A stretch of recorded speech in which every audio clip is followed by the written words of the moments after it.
नमस्कार, प्रिया बेसिक स्टिचिंगमध्ये आपल्या सगळ्यांचं मनापासून स्वागत। आजच्या या व्हिडिओमध्ये आपण या अशा प्रकारच्या टोट बॅग कशा स्टिच करायच्या हे बघणार आहोत, अगदी सोप्या पद्धतीमध्ये।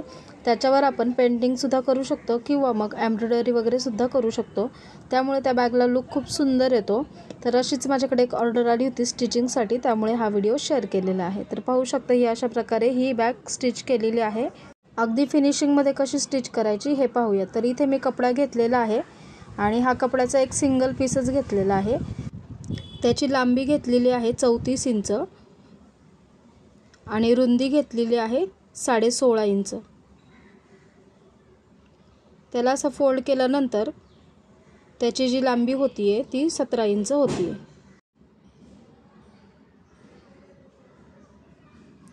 याला आता 4 फोल्ड मध्ये फोल्ड करायचे आणि त्याचा जो सेंटर पॉइंट आहे तो मार्किंग करून घ्यायचा आहे। दोन्ही साइडचा सेंटर पॉइंट मार्किंग करून घेतला। आता हा पीस बाजूला ठेवला। बेल्ट बनवण्यासाठी इथे दोन मी पीस घेतलेले आहेत कट करून। त्याचं मेजरमेंट आहे 26 इंच आणि त्याची रुंदी आहे 3 इंच। असे दोन पीस घेतलेले आहेत। त्याला पहिल्यांदा एक मध्ये फोल्ड करायचा आणि एक लाईन करून घ्यायची। त्याच्यानंतर दोन्ही बाजूने अर्धा इंच फोल्ड करायचा आहे आणि जी सेंटरची लाईन आहे त्याच्यावर बरोबर फोल्ड करून घ्यायचे आणि अगदी कडेने एक शिलाई देऊन घ्यायची आहे।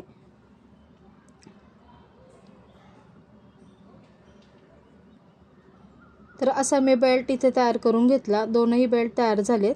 आता जे मार्किंग केलेलं आहे त्याच्या अलीकडे 3 इंच आणि पलीकडे 3 इंच असे दोन मार्किंग करायचे आहेत आणि मार्किंगच्या बाजूने बेल्ट जो आहे तो जोडून घ्यायचा आहे। तर पाहू शकता इथे मी जसं जोडलंय त्या प्रकारे जोडून घ्यायचं आहे। दुसऱ्या साइडला सुद्धा याच पद्धतीने 3-3 इंच अलीकडे पलीकडे असं मार्किंग करून घ्यायचे सेंटर पासून आणि हा बेल्ट जो आहे तो जोडून घ्यायचा आहे। सरळ बाजूकडूनच बेल्ट जोडून घेतलेला आहे। आता बॅग सरळच ठेवायची आहे आणि सरळ बाजूकडे कॉर्नरला एकसारखं करून कडेने 1/2 इंचाची शिलाई करून घ्यायची आहे। दुसऱ्या बाजूने सुद्धा स्टिच करून घ्यायचं आहे।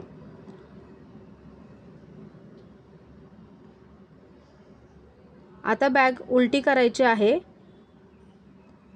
आणि ज्या कडेने आपण शिलाई करून घेतली होती त्याच्या बाजूने अर्धा इंचाचं मार्जिन ठेवून त्याच्यावर डबल शिलाई करून घ्यायची आहे। असं केल्यामुळे आतल्या बाजूने सुद्धा फिनिशिंग जी आहे ती खूप छान येते, कुठलेच धागेदोरे दिसत नाहीत। तर बघू शकता दुसऱ्या बाजूने सुद्धा इथे मी जी स्टिच आहे ती करून घेतलेली आहे आणि त्याच्यावर डबल स्टिच दिलेली आहे। बघू शकता आतल्या बाजूने फिनिशिंग खूप सुंदर आलेली आहे। आता बेल्ट जे आहे ते आतल्या बाजूने घालून घेतलेत। एक पट्टी घेतलेली आहे, तिला फोल्ड केलेला आहे। ही पट्टी 2 इंचाची घेतलेली आहे, लांब पट्टी घेतलेली आहे आणि तिला एका बाजूने फोल्ड केले। पट्टी खाली सरळ ठेवली आणि त्याच्यावर ही बॅग जी आहे ती उलटी ठेवलेली आहे आणि वरच्या बाजूने पट्टी आणि जी बॅग आहे ती अर्धा इंचाचं शिलाई मार्जिन ठेवून जोडून घ्यायची आहे। संपूर्ण बॅगचा जो वरचा भाग आहे तिथे ही पट्टी जोडून घ्यायची आहे।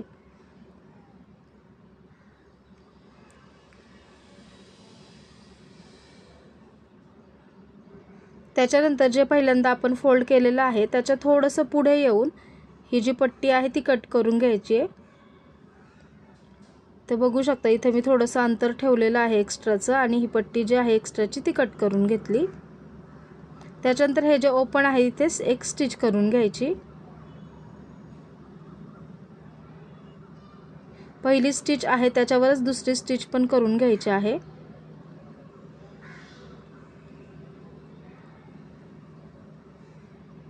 स्टिच केल्यानंतर ही जी पट्टी आहे वरच्या बाजूने अशा प्रकारे पहिली फोल्ड करायची आहे आणि त्याच्यानंतर पूर्णपणे आतल्या बाजूने ही फोल्ड करायची आहे आणि त्याच्या कडेने शिलाई देऊन घ्यायची आहे। तर अगदी कडेने हलक्या हाताने द्यायची आहे, अजिबात ओढायचं नाहीये। तर अशा प्रकारे ही बॅग जी आहे ती अगदी फिनिशिंगमध्ये तयार होते। तुम्हाला व्हिडिओ जरी हेल्पफुल वाटला असेल तर व्हिडिओला एक लाईक करा आणि असेच नवीन आणि यूजफुल व्हिडिओ पाहण्यासाठी चॅनलला सबस्क्राइब करा। तर याच्यावर आपण एम्ब्रॉयडरी, थ्रेडवर्क किंवा पेंटिंग करून या बॅगला अजून सुंदर असा लुक देऊ शकतो आणि ऑनलाइन या बॅग खूप महाग मिळतात। तर अशा प्रकारे आपण घरच्या घरी सुद्धा या बॅग तयार करू शकतो। याच्या आधीसुद्धा प्रिया बेसिक स्टिचिंग या चॅनलवर भरपूर व्हिडिओ अपलोड आहेत शिलाईच्या रिलेटेड, तर तुम्ही चॅनलला व्हिजिट करून ते व्हिडिओसुद्धा पाहू शकता।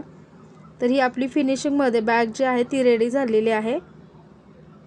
पुन्हा भेटूयात अशाच एका नवीन आणि युजफुल व्हिडिओमध्ये। धन्यवाद।